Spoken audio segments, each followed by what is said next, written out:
freaking go. This beginning of show is going to be very interesting because we have had the roller coaster of emotions at one position at LSU, and that is the position that we are most known for nationally, which is defensive back, and in particular, corner. So, first off, big pickups this past couple of days here with PJ Woolard and, of course, Bernard Causey committing to LSU. Pretty excited about that. Watched a decent amount of Woolard. He is a pick six machine out of Mississippi. Also plays both ways. Really good receiver to the outside. That was over this weekend. And then, of course, you also had Bernard Causey committing, who has what I would consider one of the better nicknames out there. Now, this is what he goes by on Instagram, Baby Pluto. I don't know what that means, but it sounds absolutely fantastic. We all love three-star defensive backs from New Orleans. We just do. It's been a lot of success at LSU. Heck, LSU is going to have one in a few weeks that might be starting for the first time versus Alabama in Ashton Stamps. But Bernard, I will say this, after watching him and looking at a bunch of your comments, he does do one thing really well, which is talk a whole lot of trash. I watched a segment that he had over, this weekend, and it was a lot of trash talking. So he's got that DBU swagger that you're looking for. Obviously, you lost, Andre Evans, the really good player who shot up the rankings. He was committed to LSU, then flipped to Georgia. N Not a whole lot of that really surprised me, but it does not shock me now that LSU is going to get some reinforcements at the cornerback position, and hopefully one of these 2 guys could eventually jump on and be a big time player for LSU. They already have Kai Bates committed, which is really good stuff, but I really enjoyed watching, Bernard play. Now, one thing I will say, the high school film is very weird because they just shut everybody out there. Really dominant program, this season, John F. Kennedy High School in New Orleans. So obviously, what these 2 guys bring is hopefully at least one starting corner and at least one of them being special teamers this first season for LSU. And look, this season, even though Tuliano and Jeremiah Hughes have not played a whole lot, they at least have given us something on special teams, which is something that I look for from players right off the jump. So obviously, really excited about that. Okay, so there you go. Is my audio all messed up? Let's see. I don't know what's going on with that. My apologies. Let's see. Let's see. I was recording some other stuff earlier today. Am I hot, cold? It's a little wonky. That is my change the camera settings right before. Let me see here.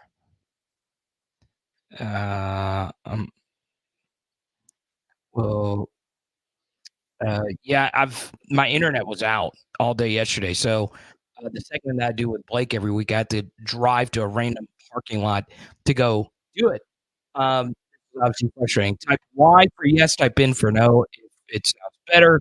All right, I'm just gonna have to switch over to this, F my internet, or whatever the case may be, and we'll go. My apologies. So we are talking just directly here. Let's see here.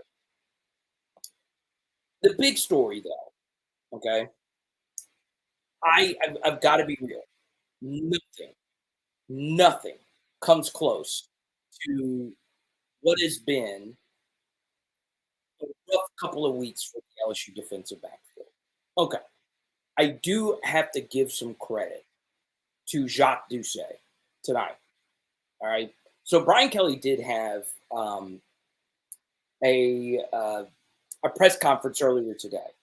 Okay, and I obviously watched it, and I did like that Jacques Doucet asked a tough question. Hey, with Denver Harris and Deuce Chestnut, are they healthy inactives? Why aren't they playing? We'll get to them in just a second. I do want to show Jacques some love. I still need to go check out the Cecil Collins thing.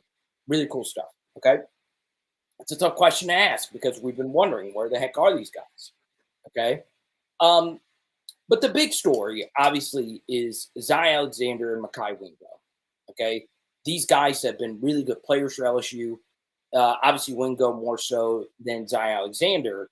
But the truth here is LSU is in a lot, and I mean a lot of trouble if they can't play. I understand that LSU is in more trouble if Zai Alexander can't play versus Alabama. I think they're in trouble if neither of them can. Okay. I did watch a good bit of LSU's defensive line in particular, and we played so well versus Army in some areas, right? You can tell we're being more physical, tell we're playing smarter, making more plays, getting more active, and that's a good thing. But we're not finishing tackles, still lining up in the same game after the snap. We're running into some issues. Okay, we need MEKHI Wingo back. Now the truth is, LSU can still beat Alabama without. So need might be too short, right? Jaden Daniels is playing so good, and if you have such a elite quarterback, it might not matter. It might not matter at all who your quarterback might be. It's just how it is. Okay, um, it could happen. That could happen if Jaden Daniels plays the way that okay. But the truth here is, I really do think LSU will struggle to keep Alabama under 4 touchdowns at the minimum if those two can't play. And that's all there is to it. Now, I do want to play one clip for you at the very beginning of this. And I want this to be very clear. When Jaden Daniels made this throw to Brian Thomas Jr., I'm going to play it for you really quickly. There was one thing that really did stand out to me. All right, so last week on Patreon, we actually broke this play down versus Auburn, right? Remember, Jaden had a rollout to the right, and I like seeing Jaden do that because you've not seen him rolling out on a scramble drill, throwing the deep ball over the top. Okay, now if you sign up for Patreon, I'm going to hook you up with a BTJ card. If you sign up tonight, every single one of you will get a Brian Thomas Jr. card. Okay, first thing about this play, little miscommunication here. Lansert is looking in at this defensive tackle, and that's why he was late to get out over here. I don't know why he was looking in right there. Maybe he thought that Logan Diggs was going to be there. I don't know. He does a good job not committing a holding penalty and just pushing him upfield, and that allows Jaden to step up, roll out to the right side, and then hit BTJ on this ball. Okay? Last week versus Auburn, he wasn't able to hit this. It was an underthrow to Malik Neighbors. The coverage was tighter last week, but if he would have thrown this ball to Malik last week like this, it would have been a completion. This time he leads BTJ to perfection, and of course, BTJ is straight butter after the catch. And look at this. 26 thought he was going to keep going straight. BTJ cuts at an angle, and 26 says, I'm not even trying. And it's a tutty. Look at that. Good stuff, Brian Thomas Jr. Let's go. All right, so let's go to Steve's super chat here. Type Y for yes, type N for no if you can hear me clear. So obviously you saw that from the film study this past weekend. Hopefully this works. I apologize. I do think it might be internet related. I don't know. I've seen Nick Saban coach quite a few games, right? And I understand this might be an unpopular opinion here. Okay. But I like Nick Saban. I do. I like what he did for LSU. And I understand that we're supposed to hate Nick Saban and we're supposed to, he lied to us and some people can't ever get over of that. I understand it. Okay. But I do want to bring this up that there are well over 80 college football programs that would trade a coach winning them a national championship and them lying to him and leaving than having what happened to us happen to us, if that makes sense, right? There are so many programs that would trade whatever to get a national championship. Okay. But I want to talk about Nick Saban's defensive philosophy. So you look historically and you look at, the games that he's coached against us. One thing that he's always done a good job of is when we've had a dual threat quarterback, he's made them throw, right? You go back and you look at the Jordan Jefferson performance on 1-9-12. I hate to bring that up, but that it happened, right? You look at when, he sold out to stop the run and force Brandon Harris and Anthony Jennings to go out and beat us. Okay. And last year, he did, for the most part, a really good job early of keeping Jaden in the pocket. Okay. But Jaden was still able to go make some plays with his legs. But ultimately, what decided that game was Jaden was able to get vertical, right? And if you really look at the fourth quarter, Jaden, he made some throws that would make you think fourth quarter Jaden was this year's Jaden, right? So when I see Jaden now rolling out to the right side, extending a play with his legs, and then throwing the football vertically down the field, it is a meshing of all the great things that he gives you as a quarterback. So I wanted to show you that clip just for you to visualize it, those types of extending the play, then throwing the football down the field, those plays haven't really been the plays that Jaden has made at LSU. He's hit vertical shots. Heck, he hit some vertical shots last year, but those are mostly done in the pocket, right? And that's been the case this year. But that throw to BTJ, we saw him tried versus Auburn to Malik Neighbors, is really freaking good.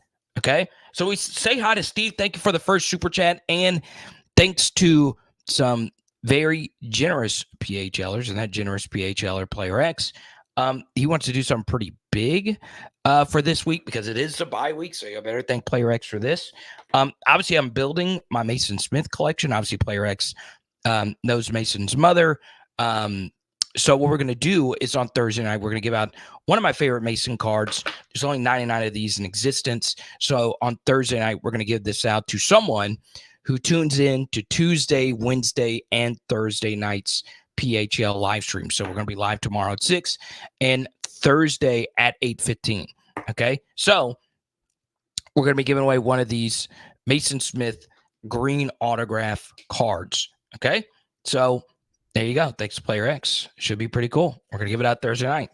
But also, if we get to a hundo in Super Chats tonight, we're going to give out another Malik Neighbors autograph rookie card. I say autograph. This is an autograph, but it's still a Malik Neighbors rookie card. This will go out to you. Also, I'm just a fan of this young man. I got some Brock Bowers cards in. So hopefully we see Brock Bowers in the SEC championship game in Atlanta again, because I hope I think we're going to be better served to face him. So I truly do believe Jaden is going to go off on Nick Saban's defense. We'll get more into the breakdown of Nick Saban's defense and all the philosophy behind it. And I also say this. A lot of the modern defensive back play was shaped by Nick Saban, right? All you have to do, and you can get down into a wormhole, Google Rip Liz Nick Saban, and you can get into a wormhole of how, split field coverages and a lot of modern coverages were formed and shaped by him, right? Let's go to Steve Carter. Do you think BK is playing some games with Saban? He could be, right? I would say this at this point, Steve. I have a tough time believing MEKHI Wingo won't play versus Alabama. Tough time. But at this point, it's a little bit more concerning that, Brian Kelly said what he said today. Zy Alexander's a little bit different, right? It's one thing if you get banged up. It's another thing when he struggled to put weight on his leg. So it's hard. It's really, really hard to play when you're banged up in, your lower body. If you got a broken hand, they'll just cast that sucker up, right? So I go back to this. A lot of coaches will tell you this as well. Bad things happen when you don't do the little things right. Okay. And, you can go to the film study, and I broke down how the Zy Alexander injury should have never happened. It was a bunch of bad luck, and it was also 3 major mistakes made by experienced players. If a true freshman makes this mistake, no big deal. But these are 3 players who have started multiple years now, and they made very costly errors and ended up costing us Zy Alexander. Okay. So, I got to be real, man. I got to be real. I think, and you see the poll question up right now, I think Zy Alexander is a huge loss. I think he's a bigger loss of the 2. But MEKHI Wingo is massive, right? I just think, the Alabama game last year, he was so big for us. He did tip that ball versus Alabama. The real ones remember that. So there you go. It's just how it is, right? But yeah, do I think Brian Kelly's playing some games with Saban? I think so. But I'll tell you this, Steve. One storyline I think that is going to be very interesting is the Tommy Rees storyline, right? The Alabama offense is clicking. Now, if there were ever a week that Alabama fans are at my neck, it's right now because of a video I posted on the SEC channel. And I talked about this on the live stream, talked about this some last night on AYS, but I'm just going to talk about it now, okay? Alabama caught some major officiating breaks this past couple of weekends, okay? Now I understand what you're going to say. Shocker, right? But you guys know I'm not really the official guy, right? I'm just not really the official guy. I've always been upfront about this. When you go on the road, the calls that are normally 50-50 aren't going to go your way, okay? Now, the Ole Miss game, I felt officiating-wise, was overall pretty fair. I think there were some big breaks that went in LSU's favor, and there were some big breaks that didn't go in LSU's favor. Obviously, the Chris Hilton play at the end, that was pass interference. Most refereeing groups are just not going to call it, and it's bang, bang on the final play of the game. Do you think an official is making that call and then giving LSU the football at the 1-yard line to decide that game? No. Okay. So that's a call that you're asking a lot of the official to make, even if it is pass interference. The Missouri game was the worst officiated game I've seen with LSU in a while. That was horrible. Okay. So understand that when you go on the road, it's tough. It's tough. It's tough. You have got to be ready for it. You've got to go in with the mental note that the calls aren't going to go your way. Now, let's be real. There was a Patrick Peterson call that went against us. The Eric Reed interception was also bang, bang. Okay. So I like to believe these things tend to even themselves out, but I don't know. When you go on the road, the calls that are maybe it's pass interference or maybe it's not go against you. I don't care who you are. If you're wearing zebras, if you're a zebra and you hear people yelling things at you, hey, the truth is you're going to be influenced by that. Okay. So there you go. Now, I do want to talk a little bit.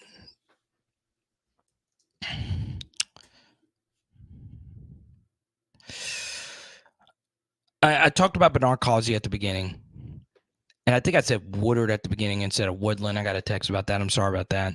I did watch a good bit of him, though, earlier today. And I like him. I do like PJ a lot. Bernard, I'm going to watch a little bit more of. But as someone mentioned a minute ago, Bernard just got that look, man. He looks like a dog, man. Listen to him in an interview. I watched him play a 7-on-7 tournament in a fur coat.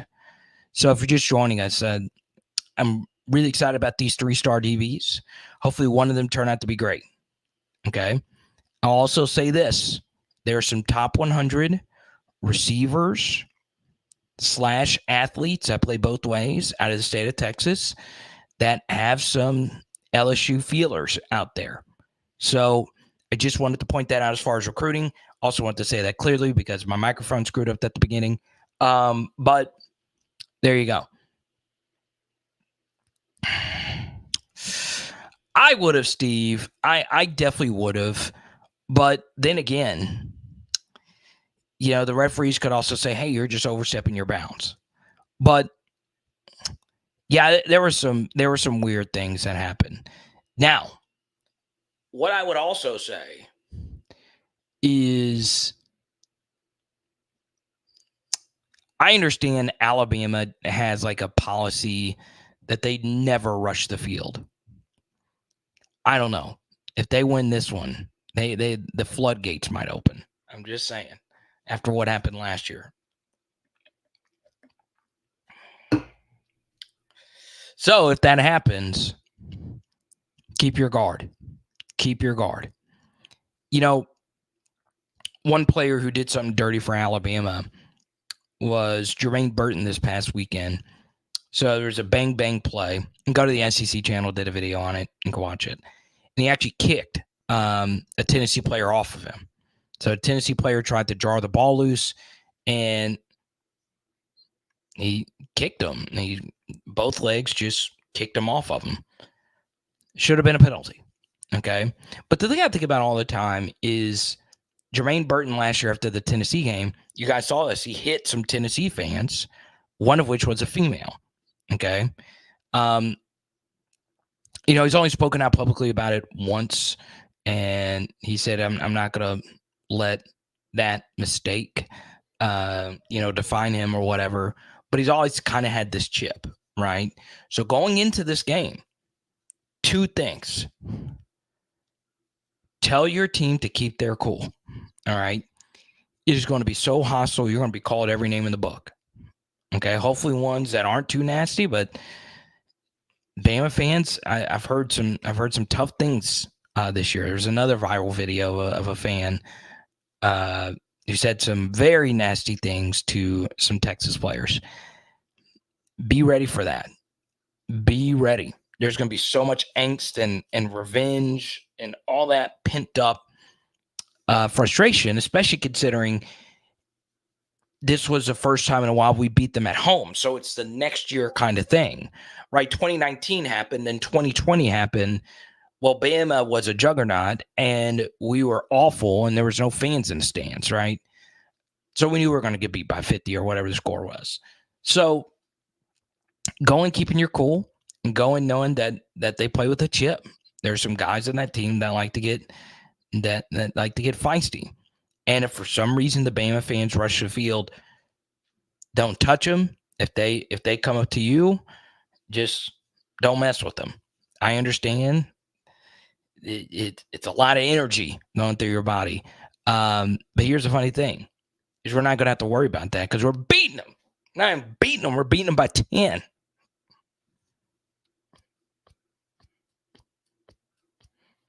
But like Darren G points out, welcome to the channel, Darren G.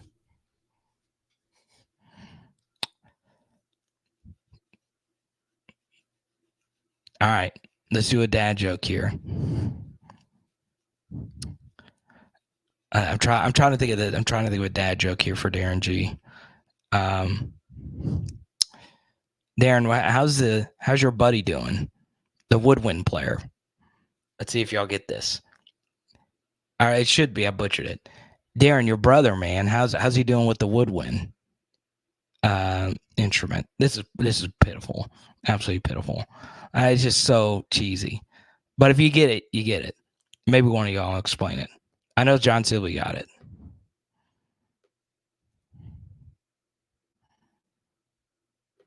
No, don't get in a fight if you don't get in a fight on the field. Because here's the thing: if you get in a fight on the field, even if a Bama fan provokes you, there's still going to be some people out there that say, "Oh, look at you, not raised right." Everybody that goes to LSU, they're unkept. Don't get in a fight. Yeah, Mick was rocking the PHL gear in Tiger Stadium. Let's see it. There it is. PowerLSU.com. Get it. Okay. Blaine wants to know if LSU is running any running back screens this year. Okay.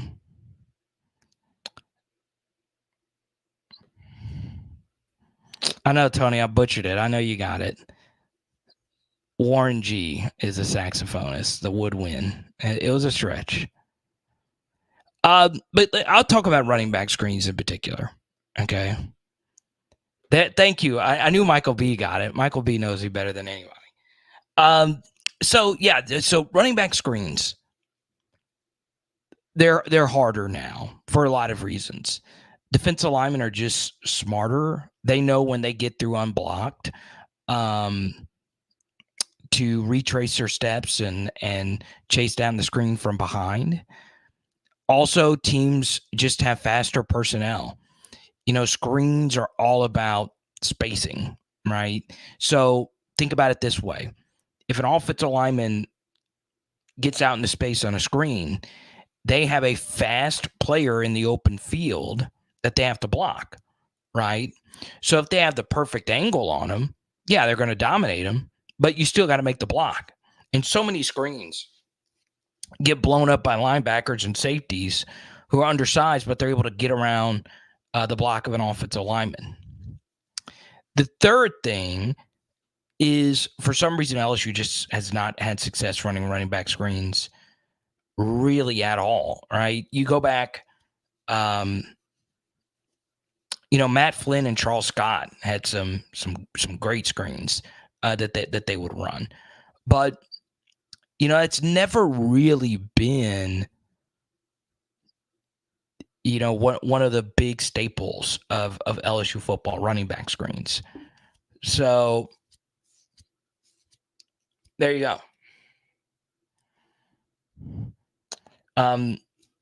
Also, something else, SEC StatCat did actually a deep dive on screens. They're one of the least successful plays in terms of success rate. And look, I do a lot of film studies. I look at screens and all of that. They're hard to run. They are so hard to run. And there's a lot of moving parts, right? You've obviously got to complete the pass. The running back can't get caught from behind. Got to have good blocks on the front end. So there you go. Now, next thing. I went back and now I looked at the Army game and I rewatched my own film study. I do want this to be clear, and no one's mentioned anything about this, but when I am doing a film study, I am clearly just doing it from an LSU objective perspective. Now, what does that mean exactly? Well, I'm an LSU fan. So you'll hear like if someone makes a mistake, I won't go too hard on them because I'm an LSU fan. I want everyone to succeed, right? So, when some of you say, well, you need to be harder on this. No. If someone's making a mistake and I say, hey, this has to be better or whatever, understand it's just, my perspective on it, right? But also, if I'm talking about the opposing team, I'm also taking it from an LSU perspective, okay? So, LSU defense pitches a shutout, okay? What did the film say and what did the numbers say? I did get an email, actually, from one of you that watch it, and you said, hey, I never heard someone talk about a defensive performance so much during a shutout. And I'll respond to it here, okay? You always have to understand something about defense. So much of what you do defensively comes down to who you play. the opposition you are playing. Okay, a lot of your success defensively comes down to that, right? Why do you think magically these last couple of weeks, a few of the guys have played their absolute best games ever? Some of it is, of course, the scheme getting better, our own personal scheme getting better. Some of it is just our guys getting better. But a good chunk of it is the opposition we're playing, right? Um, we didn't play against good quarterbacks. And against Army in particular, we played against freshman quarterbacks. Okay.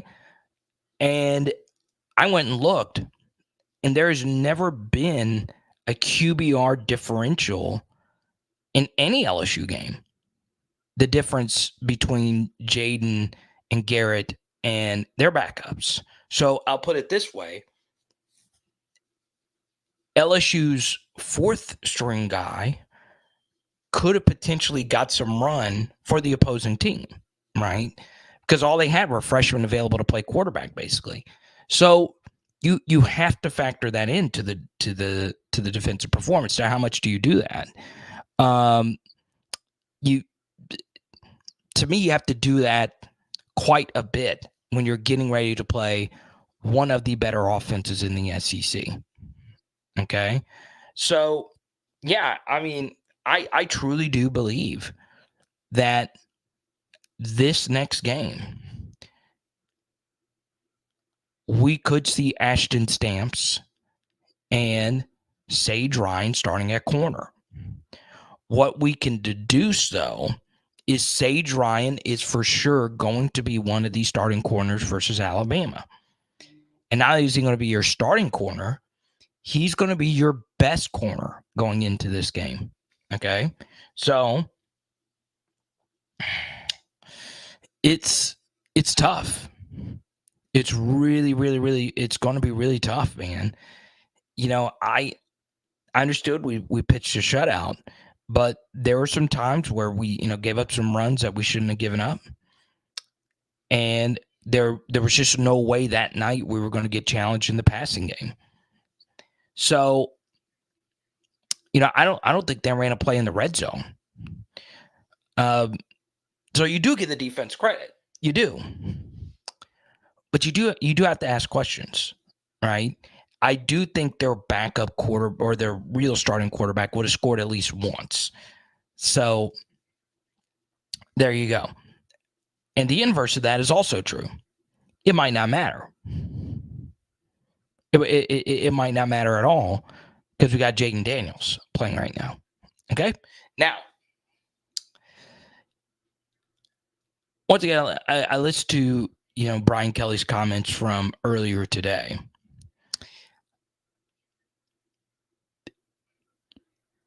He did talk about Tommy Rees, and I listened to his interview with Feinbaum earlier this week as well. I don't think Brian Kelly is going to be any different this week going up against Tommy Rees than he is any other week. I think more so the opposite is true. Okay, I really do think so. I think Tommy Rees could go into this game very nervous, right? He could be on the other sideline. And I go back to this. The best thing to happen to both Tommy Rees and LSU is that Tommy Rees did not go to LSU. Okay. And there were some murmurs that could have happened. But the best thing for LSU has been Mike Denbrock. Okay. I love Mike Denbrock. I understand. It sounds like I've had a Mike Denbrock crush. And the players are always going to be more important than the scheme. Every coach will tell you that. But I would be perplexed if Mike Denbrock did not get some love for the Broyles Award this year, which goes to the nation's best assistant. He deserves that award, if you ask me, up to this point, at least in the SEC. Because, before the season, I don't even know if he was on the Broyles watch list. I know Matt House was. I'm not sure if Mike Denbrock was. But he deserves some respect, right? He's just been so good for us. schematically, it's just so different. And I understand I am biased when I say this because this is just some of the stuff that we were talking about during the offseason. We did deep philosophical film studies on some of the things that would eliminate from the LSU offense. We're doing a lot less of those things, right? And I love it. I really do. And a lot of the things that Mike Denbrock promised to you in press conferences that would happen have happened. He's delivered. It's hard to do that, right? Because to jump where we were offensively last year to where we are now is crazy. Okay. I don't think anyone is shocked that the LSU offense is good. I doubt any of us thought the LSU offense would be all-time good. And right now they are all-time good. So Mike deserves a crap ton of credit for that. It can't just be players when you go from being just good to all-time good. You got to have the schemes, okay? Scooby wants to talk Denver Harris. Okay. So once again, like I said at the beginning, Jacques Doucet deserves a lot of credit for asking the tough question at the press conference. Because not only did he ask, are they available? He asked, what is it? Why aren't they available? Okay, Darren G, or first timer. We'll talk about Andre Sam in just a second. Okay.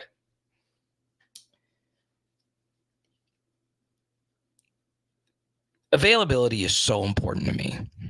It is so important to me. Being available matters. Okay. Showing up, being there for your teammates matters. Okay. The thing about the Denver Harris and Deuce Chestnut situation that I find to be crazy is they both play the same position. They're different ages. One's an older, experienced player. The other is only in year 2 of his development. And they're both inactive. So we didn't get specifically what's going on. At this point, I don't know if that matters, right? They're just not here. It probably does matter. I honestly don't know what's going on. I'm serious. But for Denver Harris, there has been multiple instances that this has happened, right? Florida State game, wasn't available. Before the season, wasn't really available. Then there are some games he was available, then he wasn't available. Then there was a game versus Missouri where he dressed out, didn't play. Then some games he was available, and then others he wasn't. Okay, so we have multiple instances where he's been active and inactive. And then Deuce Chestnut has just been a total mystery. At a position where we need you to play. Okay, so what's going on? Like, this isn't the only time where there's been multiple players who aren't available. Okay, but be real right now. If you, whoever you are listening or watching to this right now, if you had the opportunity to go play football at a Division I Power 5 university, answer this. Would you at least show up? Would you at least do whatever it took to make sure you were there for your teammates? Now, some of this could be personal reasons. There could be something very serious. Players lose family members, and that obviously is very excusable things, right? And that could be the case. Once again, I don't know what happened, what's happening here. But gosh darn it, we could use them. And I'm to the point now where I kind of want to see more Jeremiah Hughes. I want to see a little bit more Tobiano. But now we're at the spot where, Well, their first major action could be versus Alabama. Okay. I'm going to be real. One major thing that I've seen from Alabama that they've improved on is their wide receiver play. They've gotten really good out there. Okay. They've always been good, but now they're clicking and they actually have a quarterback. But they've hit another gear. All right. Jermaine Burton, who we mentioned earlier, Isaiah Bond, number 17. Okay. And they're good. They're really good players. Benson, 11, is coming along. He was the number one JUCO in the country last year. And Prentice, 6, is someone to keep an eye out for. Their tight end, 84's made plays. Their offensive line is ginormous. Now, where are Alabama's weaknesses? One thing that I saw on film is when their offensive linemen get a hold of you, watch out. Okay. The refs were letting them get very physical. Okay. There was one blatant holding call I saw not made. The dude was choking somebody out. They didn't call it. So be ready. They're going to get physical. One thing that killed Tennessee, y'all, and this they got killed with this, was getting put on your butt. You can't get put on your rear end versus Alabama. They will take advantage of it. Okay. And there were some big moments in this game where that happened, where Alabama got huge explosive plays just because somebody fell to the ground. You got to be able to keep your feet, man. And you've heard me talk about this before.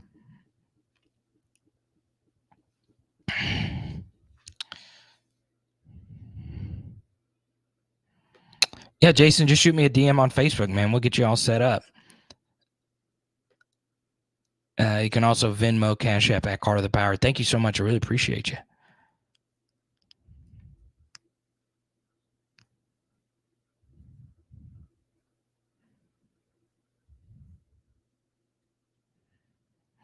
Yeah, Danny, I'll agree with you on Denver Harris. I mean,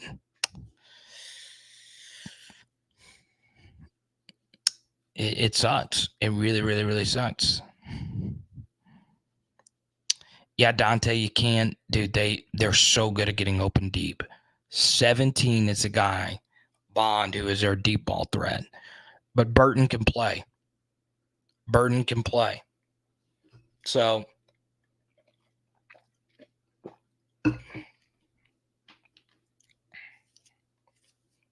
I would expect to see a lot of Ryan Yates in this game too. Ryan Yates is a safety, but in high school he did play corner. So, and he played in a lot of big games versus D1 football players. Derek, thank you so much. I appreciate it. You get the next question. Go right on ahead. Once again, we get to a hundo, giving out a Malik Neighbors card. Let's go to Player X. He says, I don't understand how Tennessee folded so hard in the second half. Yeah, it's a good question. Some people, said that Josh Heupel got a little too conservative in the second half. Alabama did drive down the field. The miss holding call on that first drive was so huge because the miss holding would have been 10 yards in the opposite direction, and instead they had a 50-yard touchdown. One of the biggest misses in the SEC this year, if you ask me. But outside of that, Alabama just kind of took over, right? And Joe Milton just kind of stunk up the joint.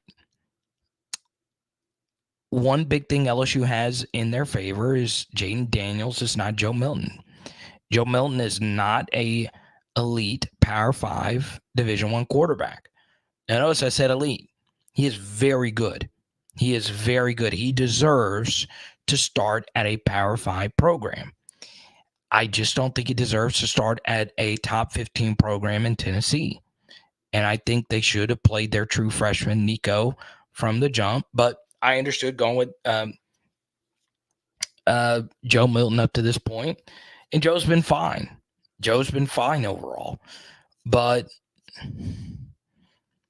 he's just so wildly inconsistent.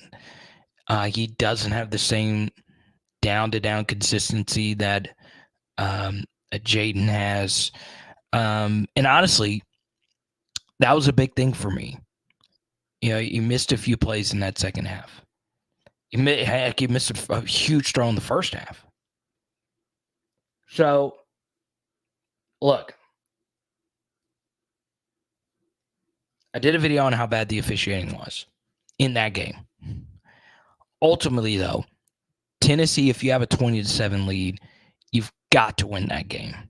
You've got to win that game. Also, one of the most uncomfortable scores to be up by. All right, so in soccer, there's a phrase: the most dangerous scoreline in soccer is 2-0, right? Because you get a little nonchalant, and then boom, 1 goal. It's only a 1-goal deficit. Now you're playing even more conservative and trying to race to the finish line. I think the most dangerous lead in college football is 13. I really do think so, because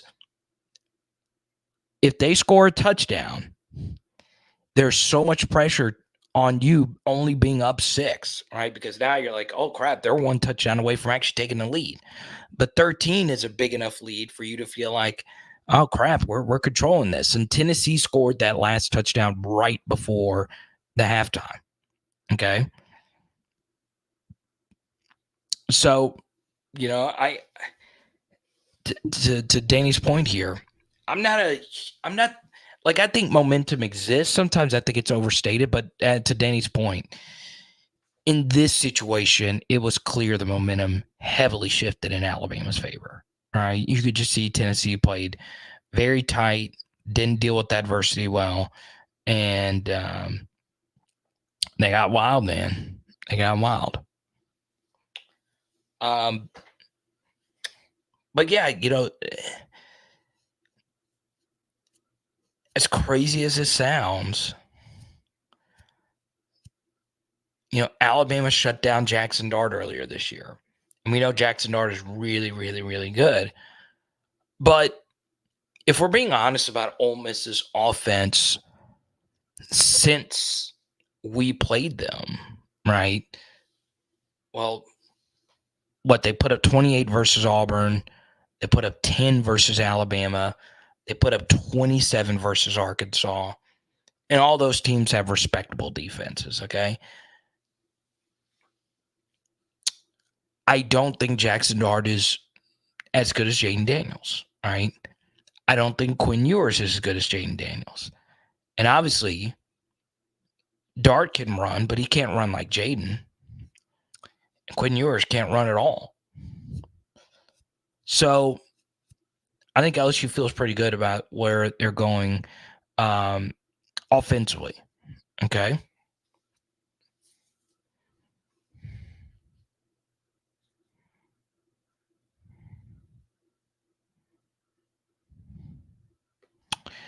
John, who's going to be the quarterback at Texas now with the Quinn Ewers news?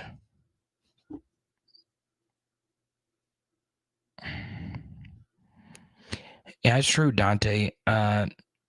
Milton had a few runs.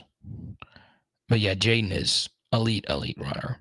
The best runner that Nick's probably ever faced, if we're being honest. But the inverse of that is also true, right?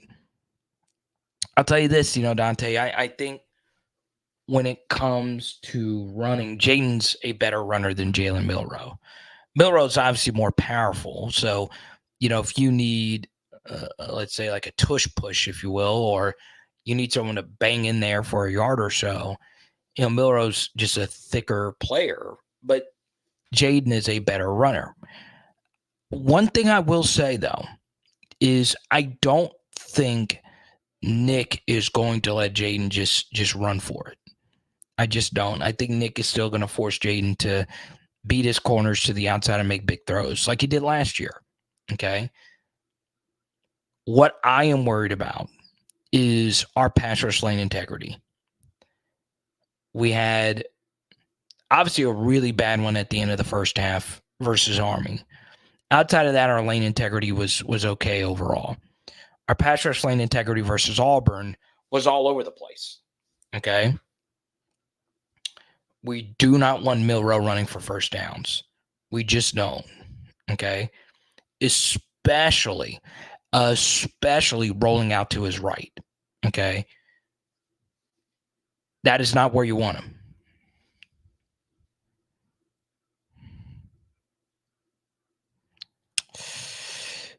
Yeah, Danny, I get that. Hayden, your next super chat, go right on ahead.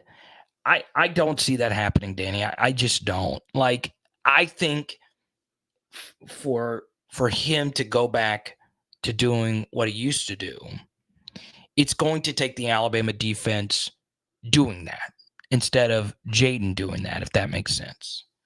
Right? So there you go. Hopefully that makes sense.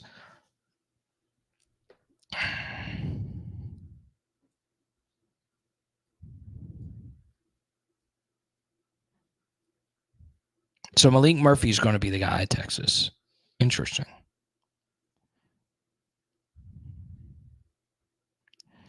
So Rick, let me bring this up. I was going to actually I'll save this topic for tomorrow for the Wednesday night live stream. What's up, baby?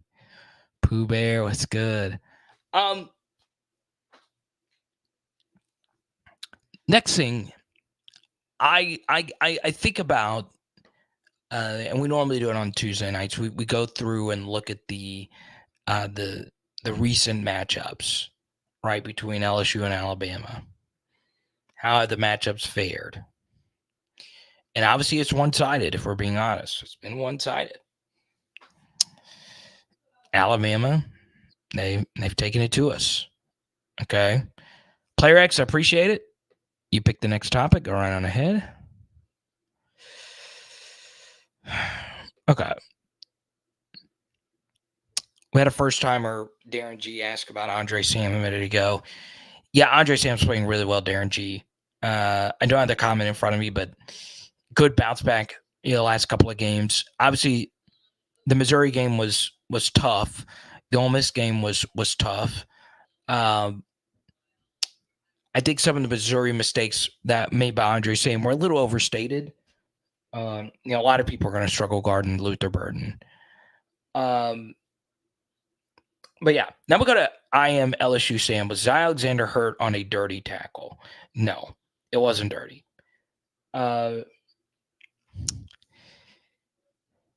So it's just the laws of physics here. I touched on this briefly earlier, but I'll bring it up again here.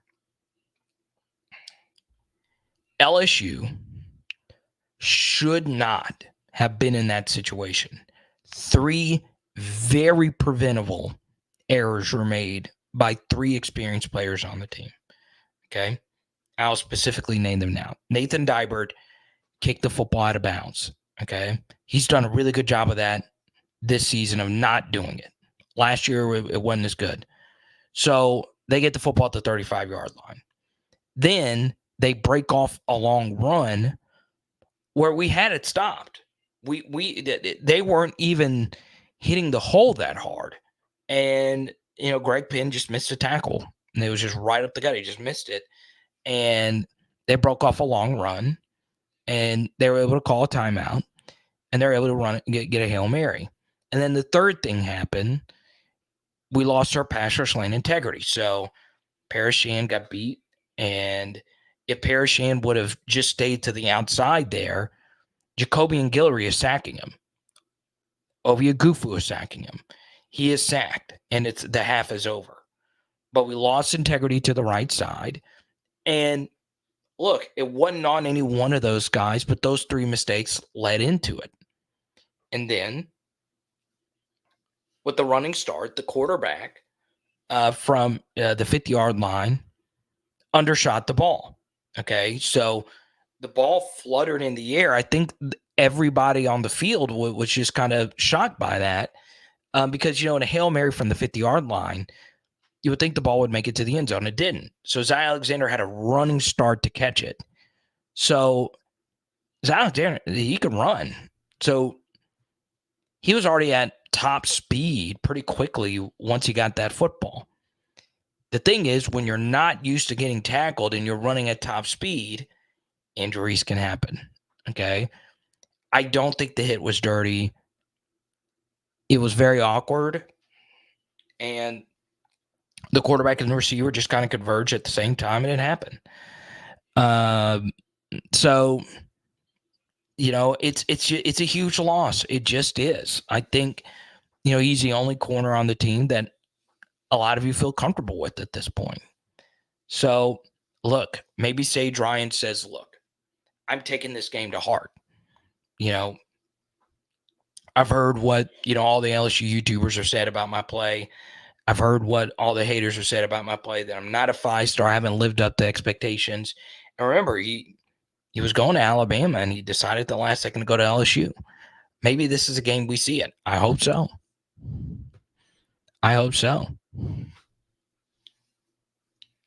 Sibley, thank you so much. I appreciate it. My wife and I were talking about you earlier tonight. Thank you so much. Carter, I think Bama will try hard to light JD5 up and hurt him when he runs. It's just the unspoken rule of defenses. Okay. It's funny you mentioned that, Sibley, because today there have been a lot of unspoken rules talked about in the college football world, obviously, with the big sign stealing conversation going on. Yes. Defenses know that if you can get a shot on the other team's elite quarterback, you take it, especially if it's early. Okay. Penalty doesn't matter as much as then you're able to knock them out the rest of the game. I don't think that they're going to go in dirty per se. I don't think they're going to go in with some cheap shots. But I'll tell you this. I'm glad you brought this up. Okay. So let's break down a play. And Sibley super chatted this. I was going to just do a film study on this next Wednesday. But because all of you here, we got 122 of you here, I'll visualize this play for you from last year's game to show you two different things. The first where Jaden was last year, and the second where Jaden was now. All right. So second quarter, 10:52 left to go, I think. It was a 3rd and 11. And LSU ran a play from shotgun. Okay. Alabama elected to blitz 5 players, and they sunk everybody back. It looked at first that they were going to run some variation of 3, and they end up, I don't know what the coverage exactly was, but they end up playing man coverage. And to start things off from the play, Kayshawn was running the clear out. Okay, so he was in the slot. He ran the deep route to clear everything out, right? They call that the clear route, the vertical route to, draw the safeties and open up space underneath. And the 3rd and 11 play was initially for Jaden to throw the football to Malik Neighbors on a comeback route versus JaQuincy Kool-Aid McKinstry. Jaden could have thrown it. Malik ended up making a miss, but it's a tough throw. We had already completed one of those for like a 3rd and 7 earlier in the game, and Jaden got creamed. It was a great throw. And in this spot, he could have thrown this football. It's a difficult throw. He could have thrown it, and Malik has obviously been an amazing comeback route receiver. We haven't needed that as much this year, thankfully. And that was one of the things that Mike wanted to phase out, and that was one of the things that we referenced earlier that we also wanted to see be phased out of the offense. So LSU took that play, and that was always their play on 3rd down. Jaden decided to not throw it. So Bama, our pass protection on this play was really good. Still, Jaden had a chance on this 3rd and 11 to run it. He didn't run it. Okay, he had an opportunity to go run for the 1st down. He didn't. I don't know why. There was a blitzing linebacker, Henry To'oto'a. He was kind of in the gap, and maybe Jaden didn't think he could outrun him. So if you actually go back and look at this play, Dre was open on a dig, right? I believe it was a dagger concept, right? Vertical with a dig behind it, right? and Jaden could have thrown the dig. It was a difficult dig. But what did we talk about in the last film study? Jaden is throwing that route better than anybody in college football. It's also a risky route. Over the last 2 games, he's thrown 2 interceptable passes on digs, one that was actually intercepted versus Auburn, and this last week versus Army that was dropped. But it's a good route concept, right? We have been really good at it. Probably don't beat the Missouri game. We probably don't win the Missouri game if we didn't hit those routes to Malik early on. So the reason why I pick all that, the reason why I bring that play up, Sibley, is to your super chat. Do you think that they'll get a cheap shot in on Jaden Daniels? Well, Alabama does have a player, a pass rusher by the name of Dallas Turner. Dallas Turner is really effing good. He's a 5-star. He's in year 3. He's going to be a first or second round pick. He's good. Now, is he Will Anderson good? No, but he's very good. Very good pass rusher. You also have another 5-star by the name of Chris Braswell, who's a really good pass rusher. So Sibley brings up an excellent point. Could there be a cheap shot? Well, on that play, where Jaden had 3 different decisions he could have made. In fact, very rarely is this the case. The vertical to Kayshawn was actually open over the top. That route is never open, okay? Only once have I ever really seen that ball thrown in a big spot, and that was Matthew Stafford to Cooper Kupp in the playoff game versus the Buccaneers to win it, honestly. Jaden had 3 different options, 3 plausible options. Could have thrown to Malik, didn't do it. Could have run for it, decided to stay in the pocket, and he could have thrown it to Dre, didn't do it. So that indecisiveness led to Dallas Turner hitting Jaden with one of the dirtiest sacks you will see. Now, I say it's dirty, but it's legal, right? It's a tackle where you tackle them up high and you can whip your legs and take their legs out from under them. And what it causes is your legs can get folded up under, right? And it leads to a bunch of nasty injuries. Now, we know Jaden is a tough son of a gun. I promise you, you think he's Gumby sometimes, and he takes so many hits that other people would never even dream of taking, and he pops right back up. That was one where I held my breath when I saw it. Okay, that was at the game. I remember seeing it. I was actually filming that play on my phone, and I was like, God, dude, I'm so glad, because Dallas Turner was able to hit him and then wrap his legs out from under him. It's crazy. It's crazy.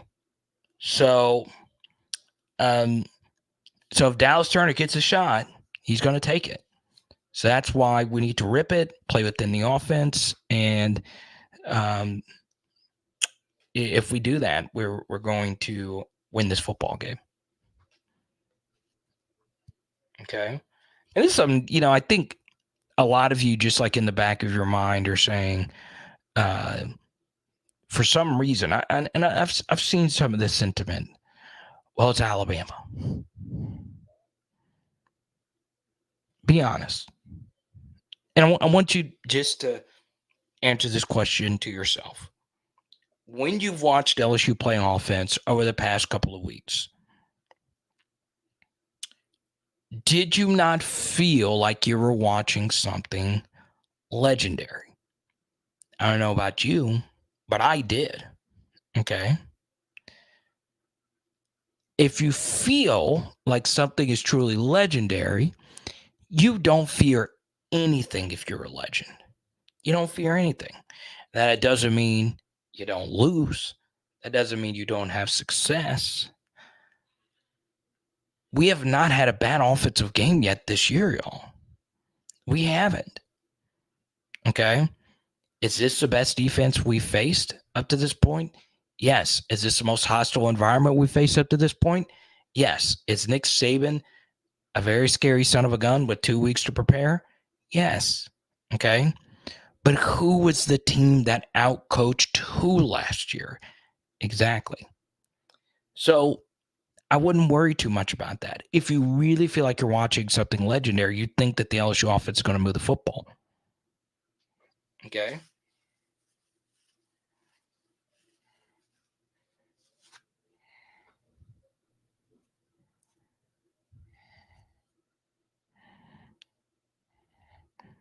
I understand what you're doing. It's not funny. Huh? Huh? Huh? I know what you're doing. Let's go to TJ Super Chat, and we're close to a hundo tonight. And we're giving out a Malik Neighbors rookie card. We are 30 away from a Mason Taylor giveaway tonight. Do we think that Mason Taylor being less involved as a pass catcher this season is a byproduct of how good BTJ and Malik have been, or is he possibly not taking the step forward that we hoped for? I'm glad you brought this up. So glad you brought this up, TJ. Mason Taylor is better than he was last year. Okay. Okay. Let's, we talked a lot about Zy Alexander and MEKHI Wingo. You could make a strong case that the biggest dropped off from our best guy to the next best guy on this team is tight end, right? Mason Taylor is so freaking good at football. He just is.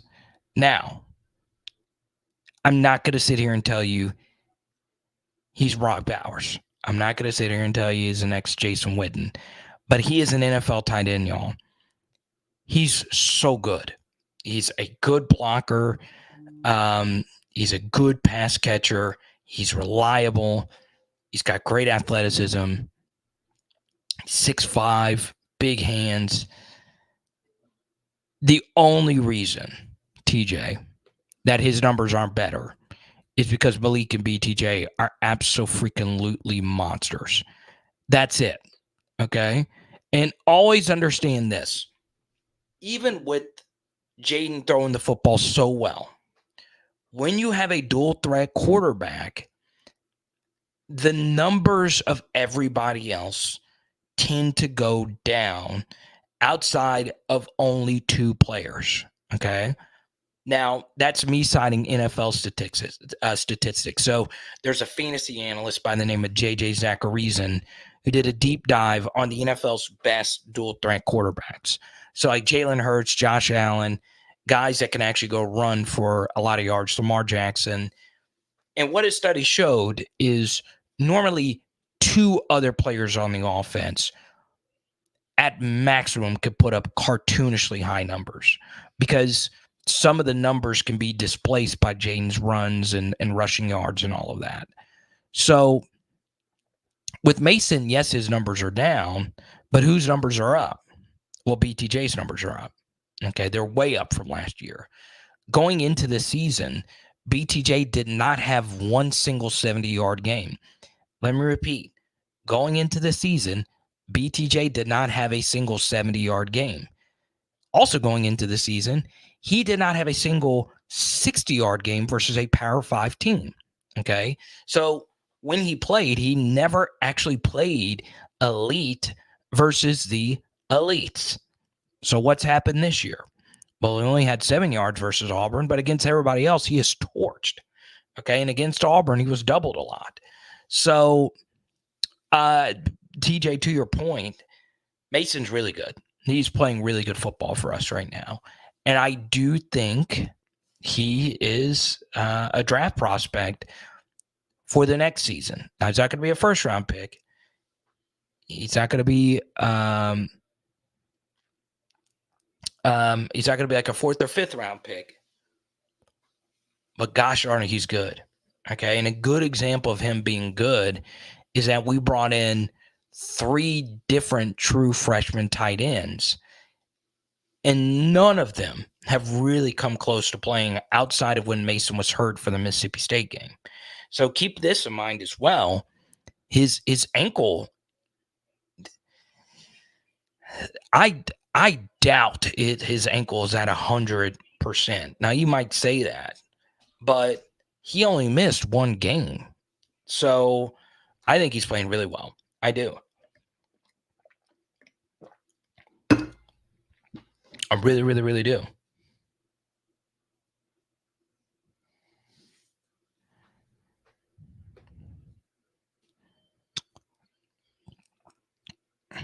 Now, it's a really good question, though, because the numbers just aren't there. And that's fine. That's fine. That's why you come here, though. right? You hear the film guys in the Twitter sphere say all the time, like the coaches that do the film breakdowns and stuff.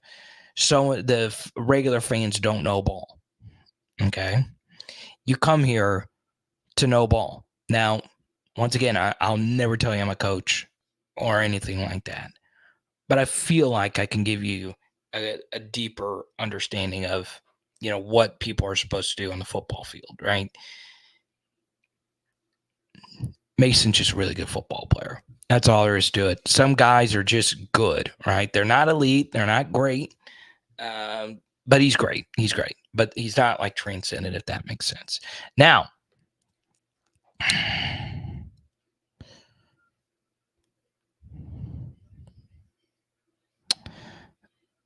Connor is a first timer, and he's got a Jamar Chase avatar.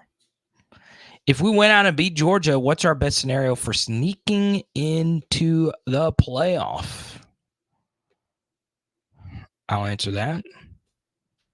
But first, a word from our friend TJ. PHL Nation. Oh, yeah, baby. You know about Louisiana Controls. They've been showing us love throughout this college football season, and I'm looking for you to do the same when it comes to your energy management commercial HVAC needs. It is all with our buddies who have been doing this for over 40 years. Yes, that is 4 decades. You know this Louisiana weather gets crazy. Go to louisianacontrols.com or call 225-924-4990, baby. Let's go. If you want to hit TJ up, just directly on here, TJ Reed, I'll get you all set up. Hit me up at Power Hour LSU, Instagram or Twitter. Commercial HVAC energy needs, it's pretty straightforward. But if you have a business that needs air conditioning, once again, energy management, air filters, heaters, guys, it's about to get cold this season, just hit me up. I'll get you all set up, man. If we went out and beat Georgia, what's our best scenario for sneaking into the playoff? Okay.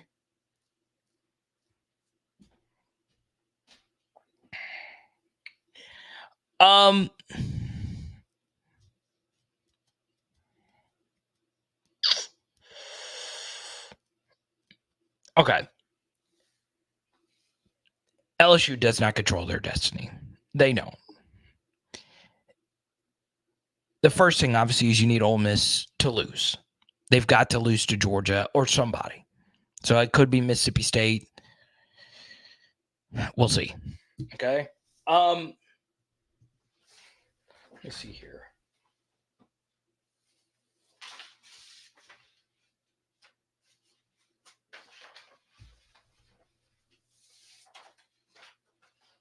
That's not it.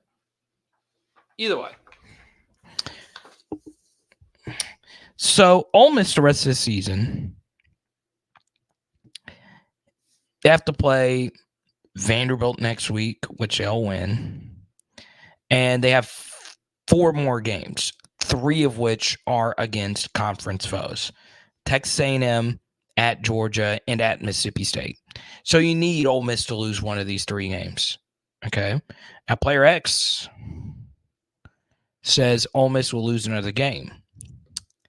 So even if that is the case, okay,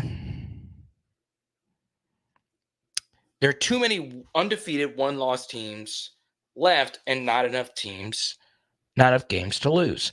So here's H-Town Creole's point. He says if LSU wins out and beats an undefeated UGA in the SEC championship game, there's no way LSU doesn't get into the CFP. But there is. Let's go to Kedrick. No, I didn't, Kedrick. I didn't get it. Okay. My bad, Kedrick. I guess. I don't know.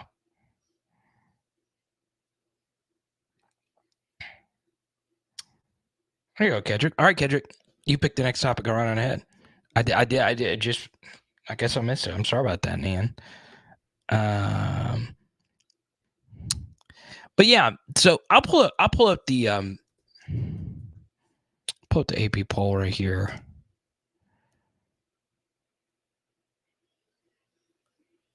Let's see. Beating Bama might be the catalyst. Pigpen, what's good, man? Pigpen, one of my SEC channel viewers. All right, so I'll put this up for all of you to enjoy.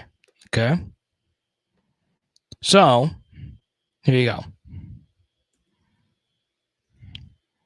So as you can see, if you beat Georgia in the SEC championship game, you're getting in over Georgia. So if Georgia wins out and LSU beats Georgia in the SEC championship game, two things happen, right? You, you've knocked out Ole Miss in that scenario, and then of course you just beat Georgia at their place. So the winner of Michigan and Ohio State will get in. Okay, even if they only have one loss, they'll get in over LSU. If Florida State wins out, they're getting into the playoff. Okay, if Washington wins out, that's why you wanted Arizona State to beat Washington. If Washington wins out, they get into the playoff. If Oklahoma or Texas win out, or potentially Oregon, is one loss Oklahoma or Texas getting in over you? Probably so. Probably so. Okay. Now, obviously, Penn State's kind of out of it now, but maybe Utah if they run the table. So there's a lot of one and there's a lot of one loss and undefeated teams that are ahead of you right now. Okay. Now, their roads ahead. Thank you, Kedrick. I appreciate that. Their roads ahead are difficult. They're very difficult. Okay. But if LSU were to win out, one thing that will help them is they have blown teams out. Okay. If you blow teams out, it's good for your ratings. It's good for your game control, right? One thing I will say, let's just say there's a scenario, and this isn't what's going to happen, but let's say LSU beats Alabama impressively and they beat Georgia. And let's just say they went out and they just go on a tear. Maybe 2-loss LSU does get in over 1-loss Texas. Okay. Maybe that's the case. I don't know. I'll say this.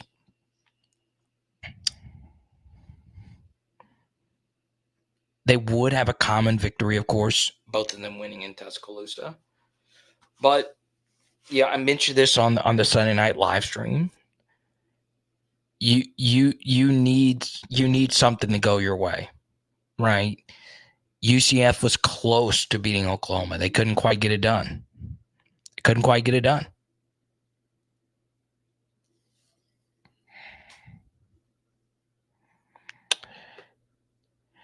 Yeah, Hayden, it's true.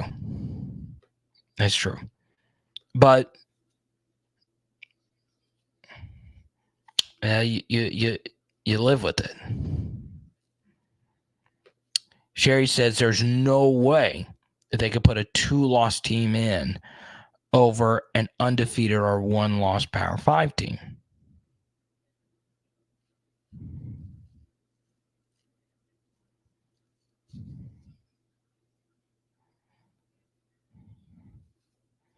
Let's go to Danny Girl. I disagree, Carter. If Georgia's only loss is to LSU in the SEC championship game, they could only drop to 4 if they're ranked 1 still. I don't think a 2-loss SEC team gets in over a 1-loss Texas, FSU, Big Ten, and Pac-12 champion. Disagreement for this reason. Georgia not having Oklahoma on their schedule is huge. It's a huge mark against them. Now, that wasn't their fault. Oklahoma is the one that chickened out. Okay. I do think strength of schedule is somewhat overrated when it comes to the college football playoff world. I do feel that way. Um, I think it's only like a minor part. It's more important to avoid losses. But here's the thing. Here's the thing that LSU has in their favor. Okay, um, let's just say, Danny Girl, Missouri keeps on winning, and let's just say Missouri's only loss the rest of the way here.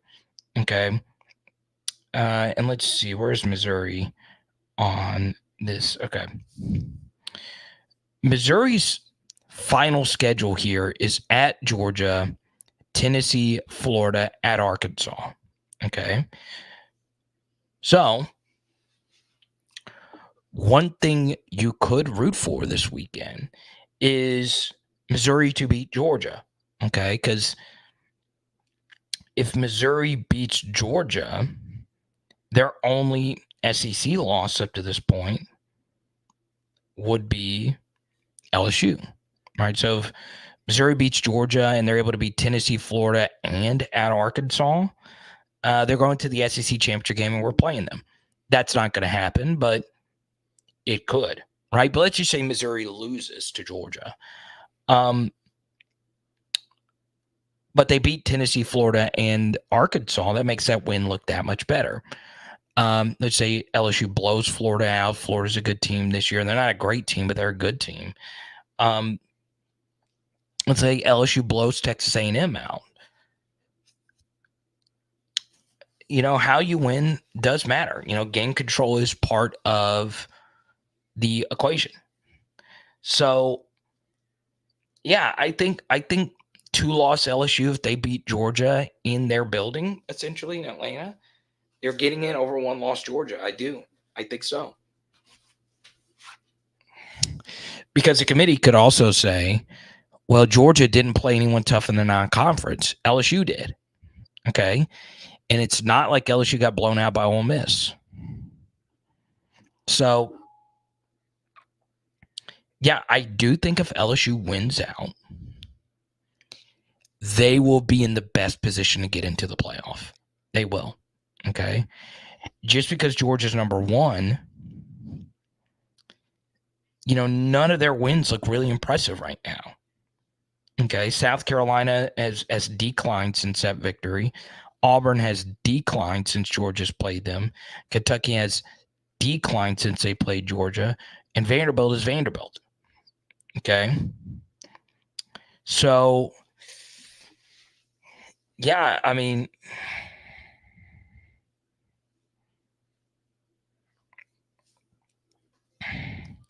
and that's a good thing, Danny. That's a good thing. You want Missouri to be the only team left with a true shot to beat Georgia. You want that to be the case because you need Georgia to beat Ole Miss. You just do. Okay.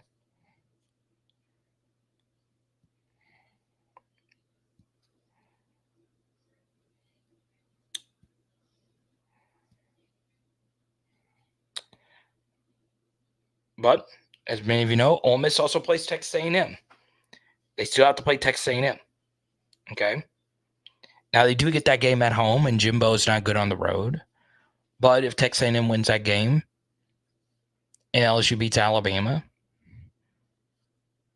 LSU is in pole position.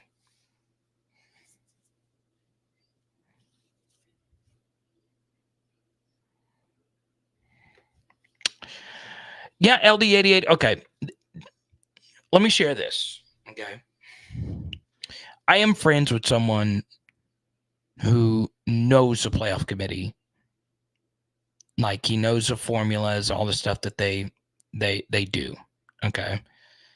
Now, have you ever actually looked at who is in these college football playoff committees? Okay. They're athletic directors at like other schools. Okay. So think about, especially now with college athletics, you got NIL stuff, you got all these different sports. There's so many different things that an athletic director has to do. Okay. Some of these people are politicians. Some of these people are former media members that are a part of the playoff committee. Do you think that they have the time to sit and watch all these college football games, watch coaches film of these college football games, break them down, and truly take a look to see who is the best team at the end of the season. They don't. They really, really, really don't. Okay. So, yeah, I mean, the playoff committee goes into this is what I truly believe. I'm not sure how much their insight actually matters. I really don't think so. I think that they have criteria that they just kind of go by.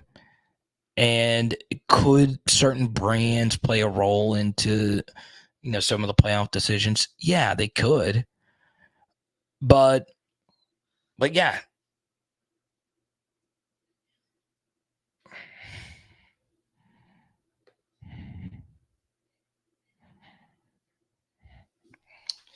I think they go in, and I'm not saying that they don't go in and deliberate or don't talk.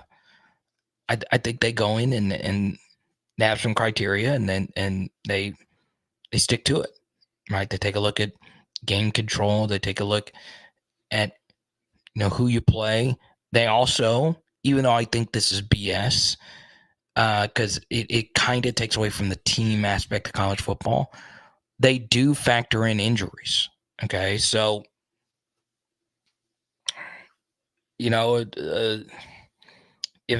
if Georgia loses a game or two or another, and Brock Bowers isn't playing, and then at the end of the season, Brock Bowers gets healthy, then the committee can say, well, that's why I'm hoping Brock Bowers is ready to go for hopefully when we play them in Atlanta. So there's no excuses, right?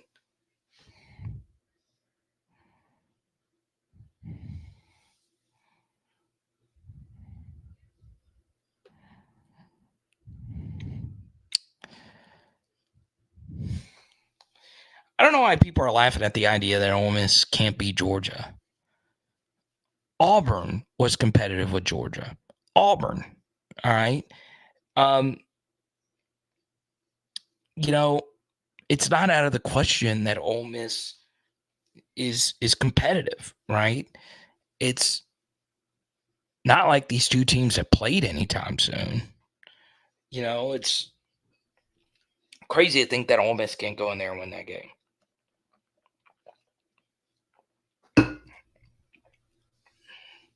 It's crazy.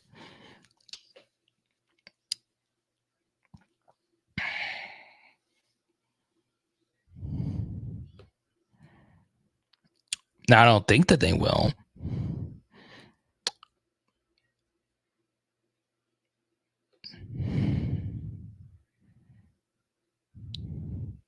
Michael B says Mizzou isn't beating Georgia.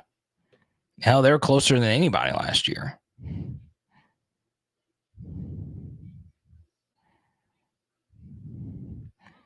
LD, that would not be LOL. You do not know an LOL that.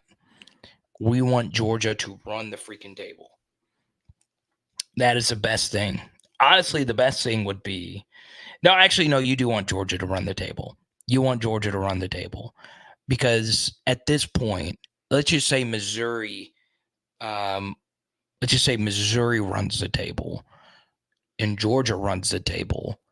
Then, well, let's just say Missouri runs the table and Georgia's only loss is Missouri. Then Missouri's going to the SEC championship game to play Ole Miss, right?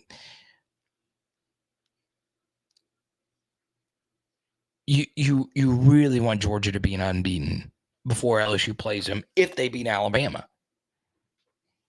Okay.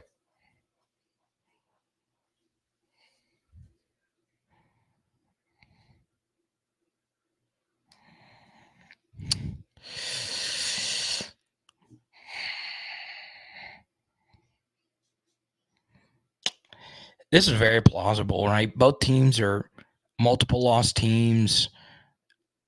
Both teams are teams that you can say, okay, they're good, they're very good, but they're not elite.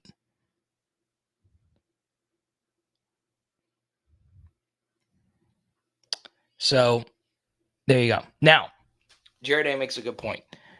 Carter, I hope Bowers is in street clothes when we play them. I don't care about excuses. Okay. This is the issue with this. All right. Let's go back to the College Football Playoff Committee. They are allowed to say, well, LSU did beat Georgia, but Brock Bowers didn't play. Okay. The timetable for Brock Bowers' return is around mid-November, early December.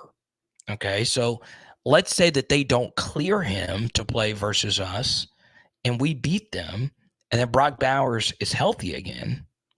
Then the committee can say, well, you know what? LSU did beat Georgia, but they do have 2 losses. Georgia only has 1. And Brock Bowers didn't play. So we're going to put Georgia in over LSU.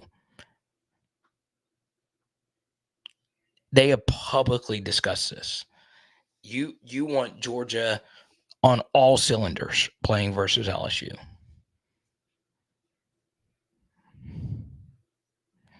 But I do agree with you overall, though, Jared. Let's go to Pigpen here. If Arkansas takes out Mizzou, does that change anything? No, because Missouri will be out of it by then. I don't think Missouri's beating Georgia. But yes, it does change some things, because if Missouri beats Georgia, but then they lose to Arkansas, then Georgia's getting into the SEC championship game, because that would be Missouri's second SEC loss, and Georgia's would only have 1. You know, that Missouri-Arkansas game is so tricky because it's played on a Friday, so it's like a short week game. That's why, for Ole Miss's sake, Ole Miss just has it so brutal here. So they play Texas A&M. Texas A&M is going on the road. They suck on the road, but it's still a top 15 recruiter. Then the next week, you got to play a top 15 recruiter. Then you got to play ULM, which is a nobody. But then you got to play the following Thursday. Okay. So the end of the season here for Ole Miss is Vanderbilt at home, then Texas A&M, at Georgia, ULM, short week, rivalry game at Starkville. Okay. So here's Grant. The CFP committee is 9 ADs, a retired coach, an NFL Hall of Famer, an energy executive, and a former sports writer. Exactly. So you tell me, people watching this right now, which one of these people here aren't busy? Okay. 3 of them: a retired coach, an NFL Hall of Famer, and a former sports writer. Okay. Those are the 3 people that aren't busy. Okay.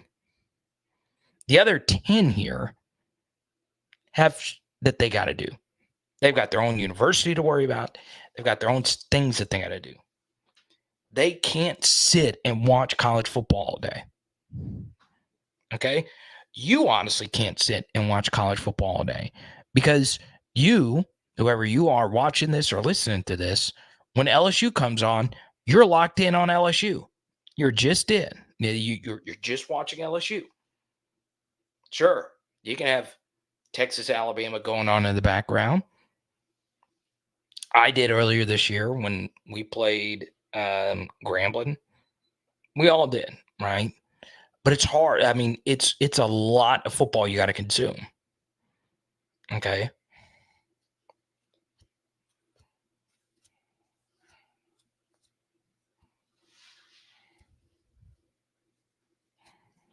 Will Shields, who's only 52. Will's got a life to live, right? Like, I mean, the scale of which you, like, I could see you doing this, like, with the NFL, not college football. There's just so many things you got. I mean, and I understand what a lot of people would say is, well, Carter, there's only a set amount of teams. Really? You're talking about this year? This set amount of teams? And you got to factor in the whole season. Okay. It's a lot.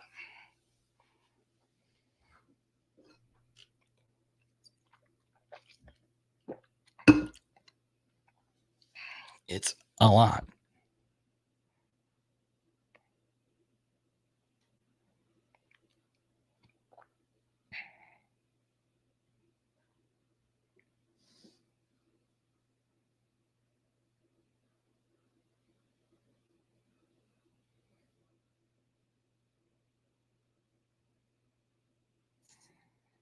Well, let's go.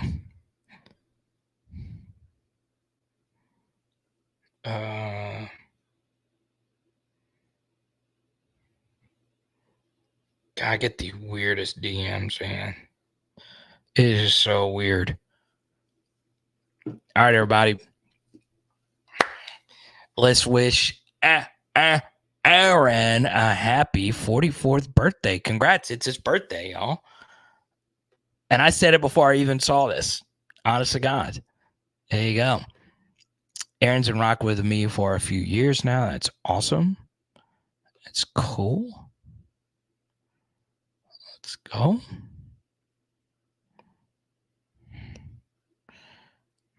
You can also do your windows. So if you have any window needs, hit them up, man. Super quick, professional. Doesn't matter where in Baton Rouge, he'll go to it. If you live in a gated neighborhood with Michael Irvin's son, he'll go do it. If you live in the trenches, he'll go too. Aaron and I have talked about that. I don't think I could do what he does. Darren G, brother of Warren, appreciate that. Aaron, man, he was supposed to come to the last PHO meetup, but he couldn't make it. So Player X, I'll send you his number. He'll get you all set up, man.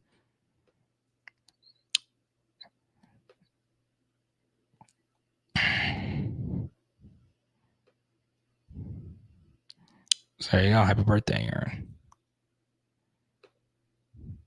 Jared, thank you for the super chat. Appreciate you. Oh, Dr. Morgan's been in here lurking. Okay. She's trying to win these Mason Smith cards. Let's see. Let's give out this Malik Neighbors card. Okay, who deserves this Malik card? Let me think about it for a second.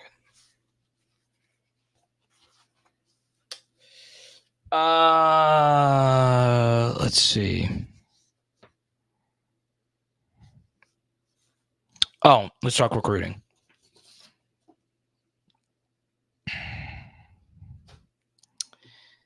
So,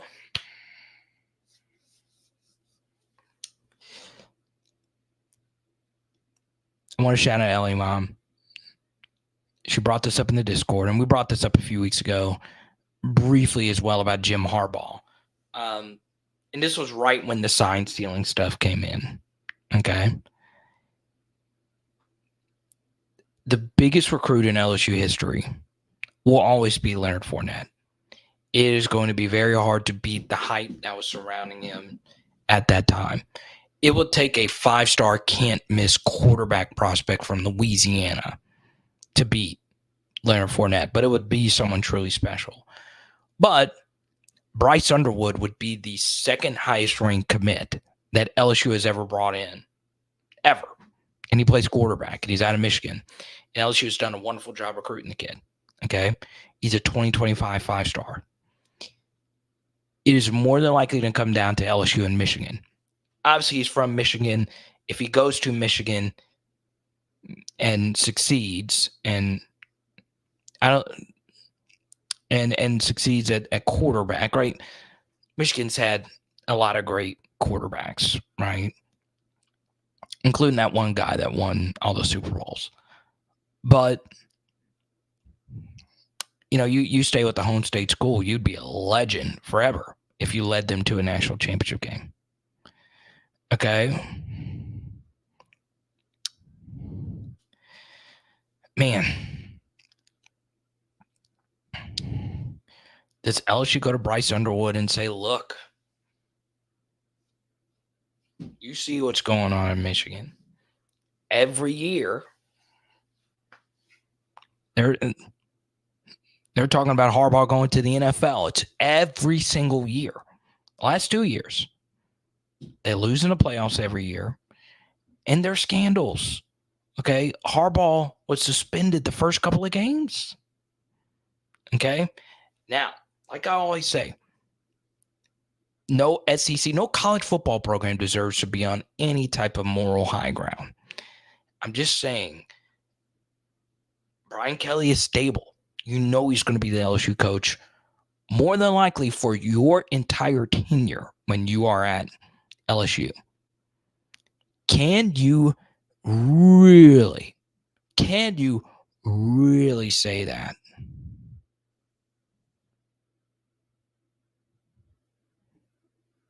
about Michigan? I don't know. You tell me. You tell me.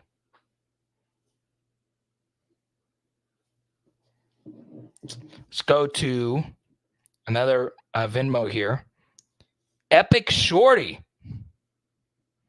Why is everyone comparing Jaden Daniels to Joe Milton? Jaden Daniels is on a whole different level than Joe Milton. You're going to see a lot of those lazy comparisons from Alabama fans because Alabama fans are going to say, look, we held Joe Milton in that Tennessee high-powered offense only 20 points, and Jaden Daniels, he didn't really get going until the fourth quarter. And look, those are facts. What's not factual is Joe Milton and Jaden Daniels aren't anywhere close in terms of ability. Okay. I felt this way before the season about Joe Milton. I didn't think he was that good. It was part of the reason why I took Tennessee under their win total this year. Their win total was set at 9.5. I took the under. Okay. I think I projected them at 8. So, it didn't really shock me that Joe Milton couldn't finish a job. He's obviously very talented. He's obviously got better arm strength than Jaden Daniels because Joe Milton's got better arm strength than I think pretty much every quarterback that's alive right now. His arm is that special. It is truly breathtaking watching him throw the football. Doesn't mean you're good, right? Doesn't mean you're good. So, yeah, I mean, Epic Shorty, it's a really good point. The truth is Jaden is just a different level of playmaker. He just is. Okay.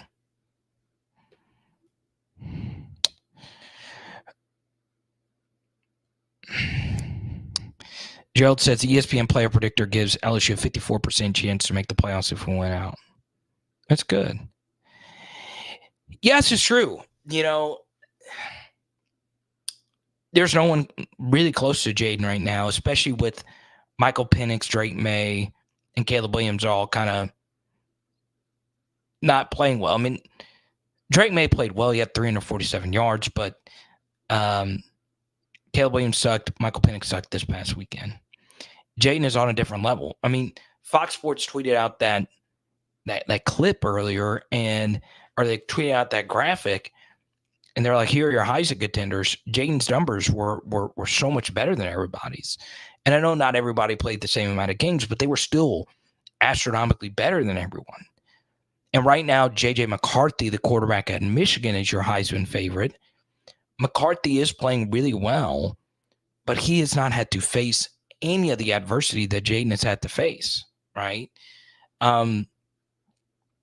We literally get blown out by Missouri if we don't have Jaden Daniels as our quarterback, and we get blown out by Ole Miss, right? We can love Garrett Nussmeier. You can love anyone. It's as much as you want to as a backup quarterback, but our defense was getting torched, right? So, I mean, Jaden is just playing so well. Like, it is ridiculous.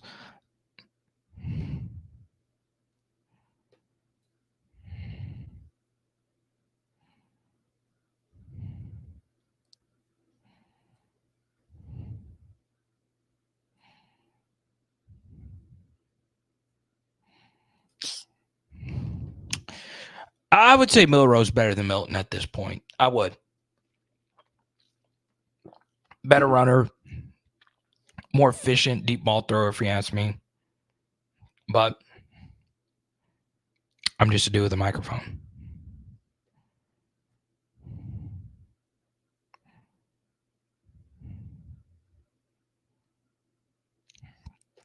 All right, I'll address this right here.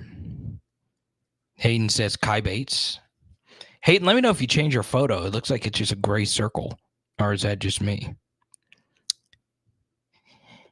Yeah, that would obviously hurt. And I'm not even gonna talk about that. I didn't want to talk about the Andre Evans thing. I had a little bit of a heads up on that. I'm not an insider. I didn't say anything about it when it was right. Yeah, it would hurt. It would hurt.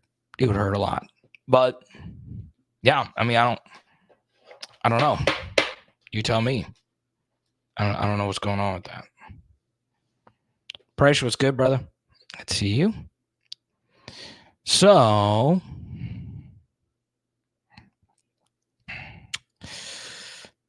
let's give out the Malik Neighbors card.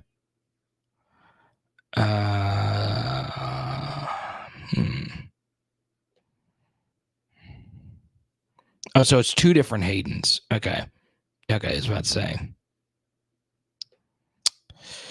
Let's go with someone who I think has been at every live stream, like every single live stream. Over the last couple of weeks. Let's see if I could spot him.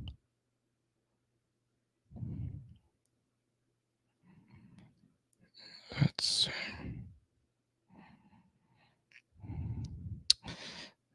Oh, well, if it's a Elite Neighbors card, here he is. Let's give it to LD88. He's got 88 and 8 Elite Neighbors. So there you go, LD88. Congratulations. You have won the Elite Neighbors rookie card. Congratulations, brother. Just shoot me an email with your address and I'll send it out to you, man. Congrats. Yeah, Bates is would be very nice. But there you go. Don't forget on Thursday night, we're giving out Mason Smith green autograph card, number 299.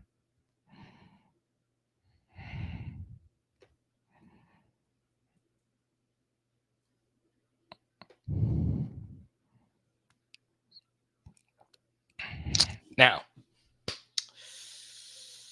here's what we're going to do. We're going to keep this party moving.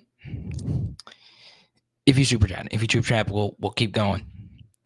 In the next 5 to 10 minutes, so I'll answer as many LSU related questions as we possibly can. We also touch in the different topics. Lots of juiciness going on with the New Orleans Saints right now. Just speeding on along with our day. Chris Olave video is nuts. Okay. Him saying, I'll play for the New Orleans Saints. So he got stopped for speeding. He was going 35 over, going, 70 and a 35. They clocked him. And I guess they arrested him outside of his house. Right. It was a bizarre video. I watched a video earlier and I was like, it's a little crazy. But I don't know what it is. Right. People speed. I mean, people freaking love speeding. I don't know what it is.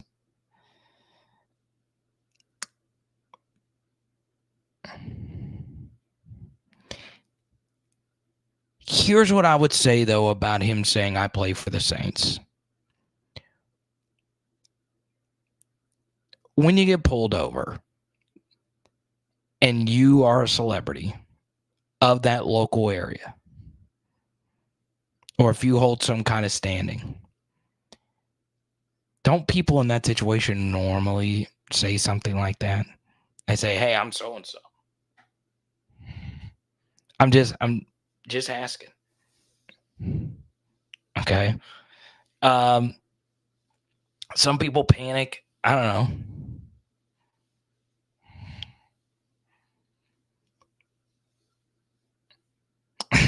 So Yanni don't want me to talk Saints the rest of the stream. I won't do it. He did super chat.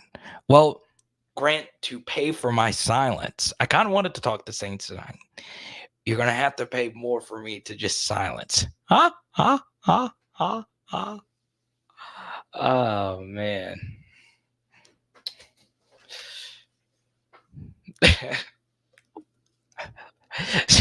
Sergeant King said, "No, that's that's a reason they arrested him." They said, "Oh, you play for the Saints," and we definitely haven't said it.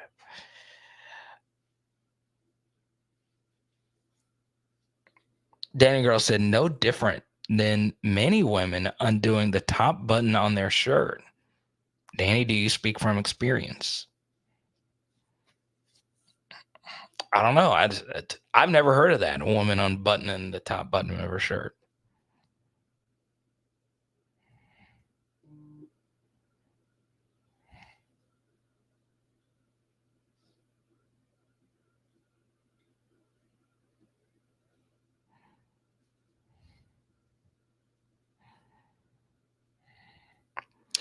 I do. I got Glenn. Yeah, I do. Hit me up, pressure. We can work something out, man. Notice I don't put a line of Dorseys up here. Huh? Huh? Huh? I've given out some Dorseys, so I'm giving out a lot of Hesters too. Gerald says he thinks Jalen Monroe is better than Jackson Dart. I'll say this about the NFL as a whole, though. Okay. One thing that is just driving me nuts is how many people complaining about the Taylor Swift stuff. Folks, my wife is watching every Chiefs game, every single one of them. She's not the only one. Well, she is my only wife. I'm not Will Chamberlain over here. But she's not the only person watching these games down because of Taylor Swift. She's the most popular person on the planet. Okay. When the most popular anyone attaches themselves to your brand, you'll flock to it. I do a football card show every Tuesday. Okay. I kind of host it and I do it with the price market analyst who does price market analysis on football cards. So he's got graphs, he's got data. He's one of the smartest guys I know. He's a data analyst in freaking Tampa. Okay. Travis Kelce's card prices have gone up. Okay.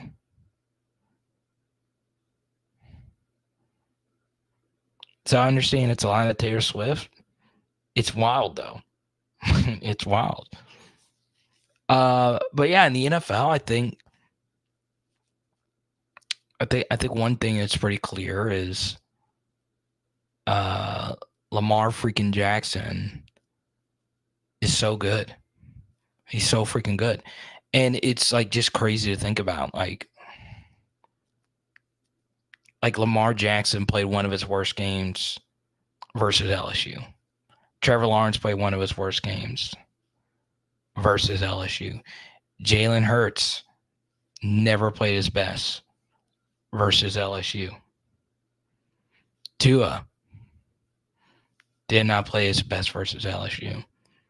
So we've always kind of been the kryptonite to a lot of these elite quarterbacks. You know who did light us up? Mac Jones. And he is hot dog water. I've always found that to be interesting.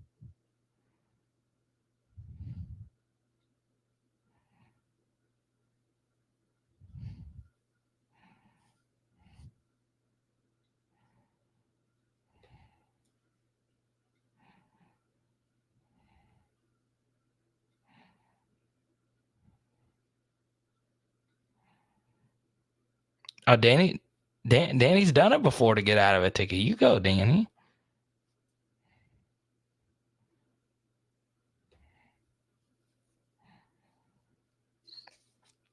NBA tipped off tonight. Who wins the NBA title this year? Is it Denver? Are they going back to back? Are the Phoenix Suns actually going to get it done this year? Epic Shorty, hit me up, man. I'll send you one too. Let me know, Epic Shorty. I'll send you one. You dropped a nice Venmo, man. And I've seen you here before, but I don't think I've ever done a welcome. Epic Shorty, let me know. I'll send you. Actually, I'll send you a Harold Perkins one. Why not? Hit me up on Twitter or Instagram at Power Hour LSU. At Power Hour LSU is easier though. Okay.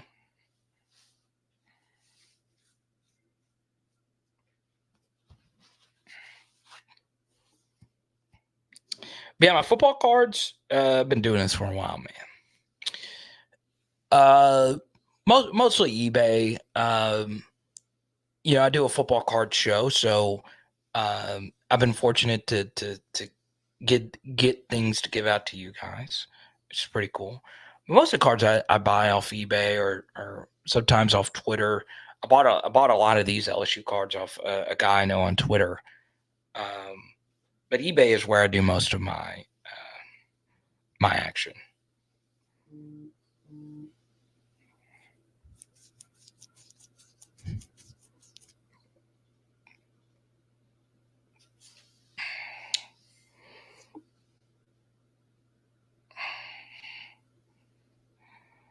Chris Paul held them back.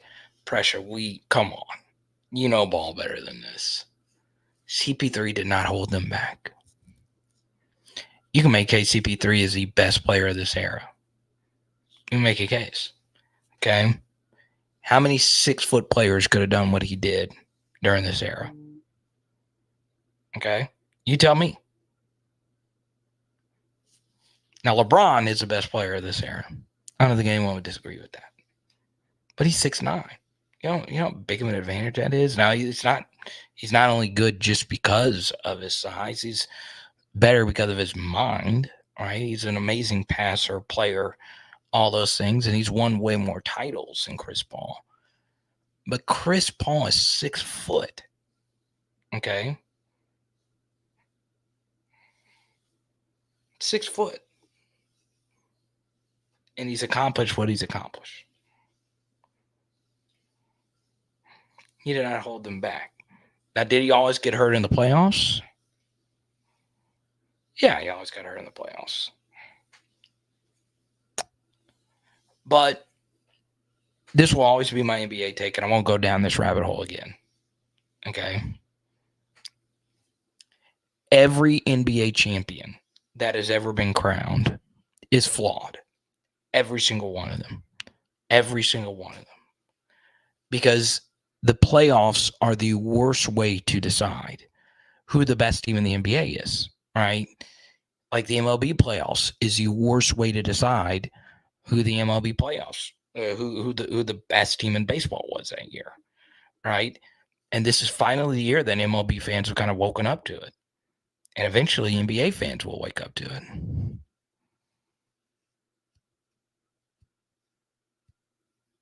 Okay.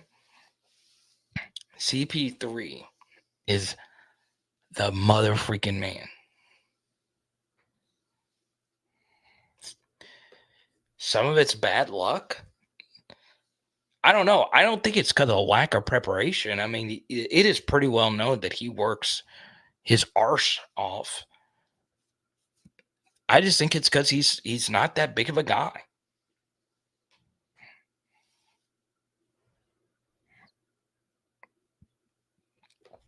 Cool, Gerald. Yeah, I got your Instagram message. Let's chat, man.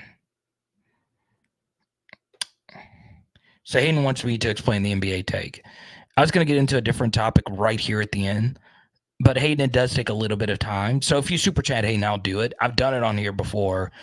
Pegasus has heard me talk about this before, but yeah, Now, obviously, the biggest story in the NBA is Wembanyama, and it's not even close, right? I understand. Will the Suns finally get it done? And then Lillard with the Bucks, that doesn't come close to the Wemby storyline. He's so interesting. I don't know, I'm kind of a conspiracist as well. I do find it interesting that Wemby and Britney Spears both have like major release dates this week, right? So Wemby starting his NBA career, Britney had a book release, and they had that Vegas controversy a few weeks ago. Well, there you go, Epic Shorty. Harold Perkins is your favorite player. Look, I was gonna give you Malik, but yeah, we'll do Harold Perkins. Why not, man?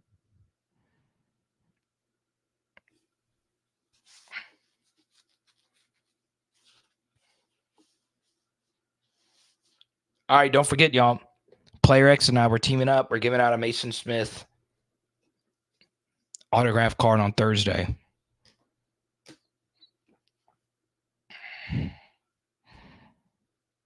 So you want to tune in. We're going to give out some more stuff as well. We'll give out a Met card too. I tried to get this one out a few weeks ago. Nobody wanted it. So we'll get this one out on Thursday night as well. It is Alabama week, and Met obviously coaches at Alabama. So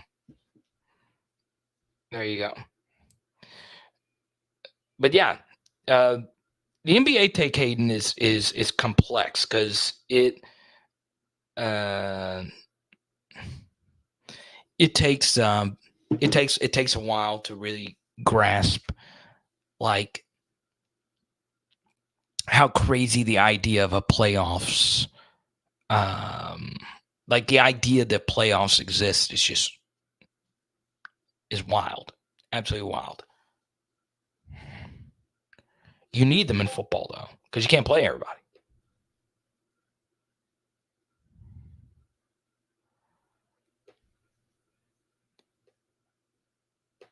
Dang, I've already gotten a message from someone saying, "God, the Saints stuff really depressed him." Player X is a diehard Saints fan. I get it. I understand it, man. Like the thing that's depressing, and Player X is like a deep thinker like me, is like for some reason, I'll say this about the Saints, and I wish he was still here because I'd love to talk about this. So the Saints and the national media have always had like an adversarial relationship, right? Because the Saints obviously weren't that great, with a lot of the like older media when they were growing up. So, when the older media was growing up, it was the Steelers and the Cowboys and the Packers. So it was those teams that are like the brands, right? And the Saints weren't really that. Like they've got cool uniforms, they've got great culture. Every member of the media will tell you, hey, my favorite Super Bowl city is New Orleans. Not everyone, but a lot of them say that. And the national media was telling everyone that the Saints were screwed when it comes to their salary cap. I was of that belief as well. I understood the Saints going all in because the NFC South sucked and we were older and we felt we could have had a run, to the Super Bowl here. So we went out there and brought Derek Carr in and paid the money to get him. And it's just failed. It's just been a major failure. And the thing that really sucks about it was it made sense to go for this move because our schedule predictably sucks. It still sucks. The next couple of weeks aren't going to be that strong for the Saints. So be it. Okay.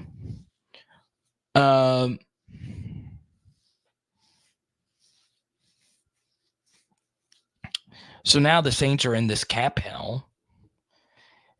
And it's not like the team sucks, right? In terms of talent, the Saints defensive line has looked really good. Saints running backs pretty good. I would consider the Saints running backs a top 10 unit. Saints wide receivers, I would consider Saints wide receivers a top 10 unit.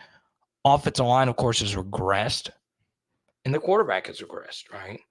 And then defensively, secondary is probably a top 10, top 15 unit. Linebackers, Demario Davis, probably the same. Defensive line, probably the same. Kicking and punting has been a struggle.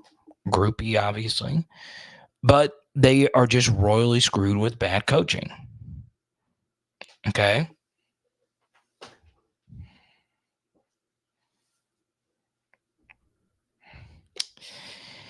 Yeah, it was not only that, it's like when it comes to salary cap, I'm not smart enough to understand it. Okay? But when I heard that they were in an unprecedented situation where they were kind of cap struck for 2 years, I would have felt a lot better if we were in that situation, if we had the same talent that the Rams did when they went all in. The Rams had an elite coach. The Rams had, a bona fide quarterback. They had a good offensive line. They had good receivers. Defensively, they had a good pass rush, obviously with Von Miller and freaking Aaron Donald. And their secondary overall is pretty good. But the most important thing that they were good coaches, right? They had freaking, Sean McVay. I don't agree with everything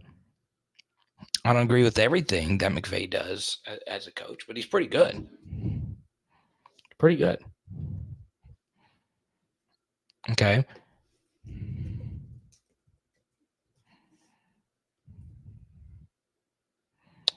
Let me see what they're. I'm not going to try and Google cap situation.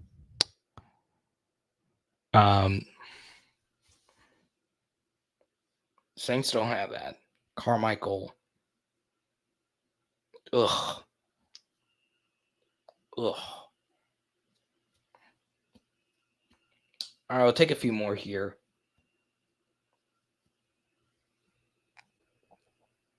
Taysom Hill is a national treasure. All right, y'all. D-Pain, what's good, man? Well, I'll say this. So tomorrow I'm not going to be able to put the live stream up because the beginning of the show sucks so bad with the audio. I apologize about that. I do want to shout out the super chatters tonight. Big Steve, Jared, Hayden, Player X, Sibley, TJ, Danny Girl, Grant, J Red. I am looking for Florida tickets. I really want to go to the game. Really want to take my wife. We couldn't go to the Auburn game, which I hated because the weather was great and it was a 6 p.m. kick. It was Haley's birthday weekend, but something popped up on her end. Okay. So I'm looking for Florida tickets. We'd love to sit with you guys. So hit me up because I really want to go see the Gators. It is Power Hour LSU. Bam. And happy birthday to Aaron. And tonight we are doing a rotisserie chicken quesadillas, baby. Let's go.